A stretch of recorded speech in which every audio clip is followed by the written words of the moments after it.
Brush cutter fitting करायची माहिती। सर्वप्रथम ब्रश कटरचा रॉड बाहेर काढला, cutting rod, clutch box, brush कटरचं इंजन, त्याच्याबरोबर येणारी अटॅचमेंट कशी जोडवायची ती माहिती।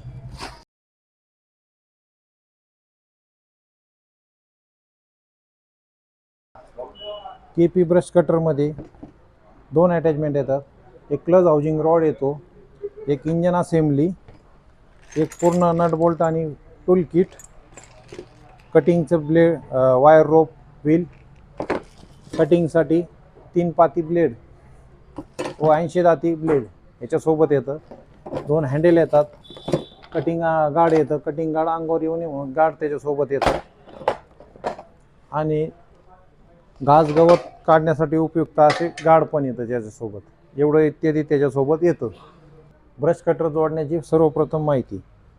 टूल किटमधून 4 नट बोल्ट काढणे,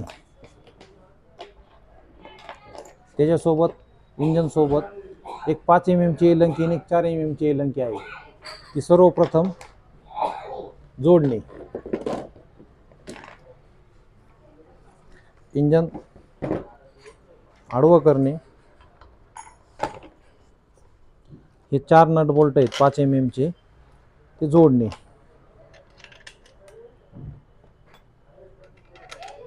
5 mm चे एलंकीनी क्लच हाऊसिंगचे 4 नट आवळणे।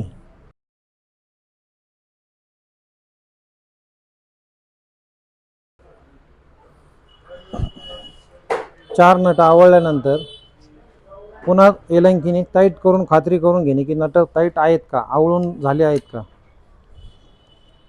4ही नट आवळून झाले आहेत। त्याच्यानंतर इंजन सरळ करणे, रॉड आणून ते इंजन सरळ करणे। त्याच्यामध्ये हँडल जोडवायची माहिती।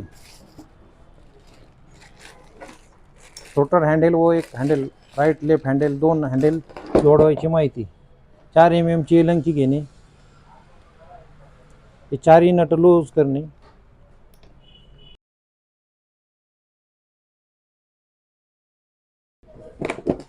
रोटर हँडल हातात घेणे, याची संपूर्ण आत न बसवता याची अर्धी बाजू अर्ध्या भागात बसवणे।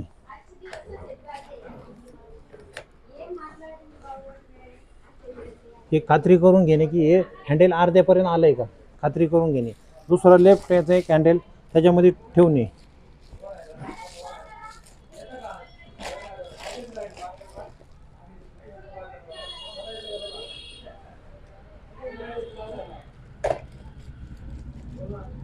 दोन्ही एका पोझिशनवर धरणे हँडल। दोन्ही हँडल एका पोझिशनवर आले त्यानंतर 4ही नट एकसारखे आवळणे। एलंकी 4 mm ची एलंकीने हँडलचे सर्व नट आवळणे। 4 नट आवळल्यानंतर खात्री करून घेणे की आपलं हँडल पूर्ण टाईट झालेलं आहे 4 mm ची एलंकीने।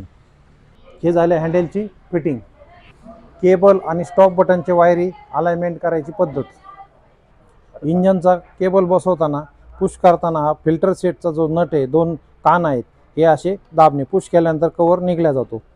ही केबल आणि 2 वायरी आहेत, ही केबल याच्यातून सर्वप्रथम ओवून घेणे आणि हे जो नट आहे केबलचा टायटर, हा असा आवळणे। केबलचा नट असा टाईट करणे। त्याच्यानंतर कार्बोरेटरला 2 बाजू आहेत, एक बारीक बाजू व दुसरी मोठी बाजू।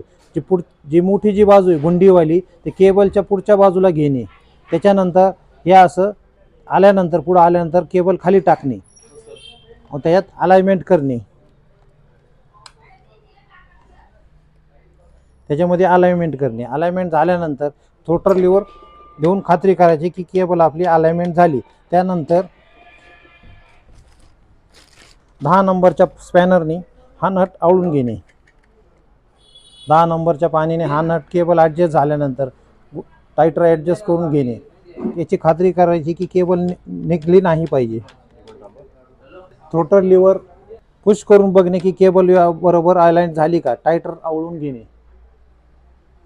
ओके, ह्याच्यामध्ये 2 वायरी आहे स्टॉपच्या। इंजनमधून 2 वायरी आलेल्या आहेत, इंजनमधून 2 वायरी व वायरमधून 2 वायरी आली। कलरला कलर मॅच करणे. हे लाल मेल फिमेल जे पिन आहेत स्टॉप बटनच्या ते एकमेकात टाकणे. स्टॉप बटनच्या वायरी. थ्रोटल असेंब्ली वापरायची माहिती.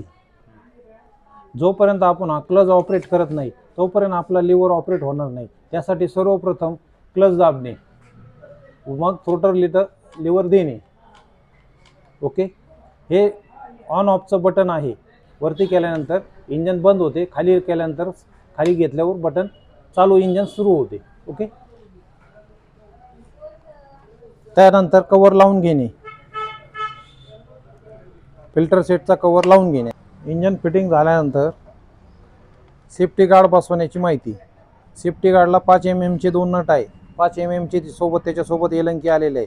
एक नट संपूर्ण काढून घेणे फिटिंग करायच्या आधी. दुसरा जो नट आहे तो लूज आहे का तो बघून घेणे. फिटिंग करायची जागा या पद्धतीने रॉडवर फिट करायचा. वरून 5 mm चा आपला जो स्क्रू आहे तो टाईट करणे नट लावून. दोन्ही नोट एकसारखे टाईट आवळणे. 5 mm ची एलंकी ब्रश कटरसोबत आलेली आहे तुम्हाला, त्याच्यासोबत ती आवळून घेणे. ब्रश कटरच्या रॉड आपल्या अंदाजानुसार आपण फिटिंग करून घेऊ शकतो. सेफ्टी गार्ड इथं एक स्लॉट दिलेला आहे. माणसाचं त्याच्या पाठीमागं आलाय केलं तरी चालतंय. ओके.